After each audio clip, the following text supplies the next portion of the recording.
ఎవరైనా నొప్పికుంటే అమ్మా అని అరుస్తారు. నువ్వు మాత్రం బేబని పిలుస్తున్నావు.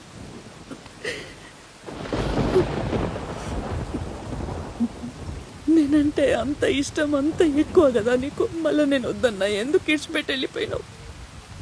అయినా ఇప్పుడు మీ అందరూ ఎట్లా ఎందుకు ఫీల్ అవుతుర్రు? తెలుసు కదా మనం ఏందో. అరే ఎప్పుడు రా? మెడలో కోరు, ఇంటి బయట కారు, చేతిలో కన్ను, బచ్చన్ సాబ్ జమీందార్. బేబీ ఇట్లా కాదు. ఇగో నేను జమీందార్ కొడుకు, నేను ఒక్క ఆస్తో బతుకున్నా. వాళ్ళు నన్ను ఎంత కొడుతున్నా ఎందుకు పడున్నాను తెలుసా? నువ్వే ఆలోచించు. వాళ్ళ కూతురుని ఒక చోర్ బజారునికి ఇచ్చి పెళ్లి చేయాలని అనుకుంటారా ఎవరైనా? అందుకే నిజం తెలిసే వరకు నేను వంగాల, వాళ్ళ నుతకాల. ఇది కావాలి.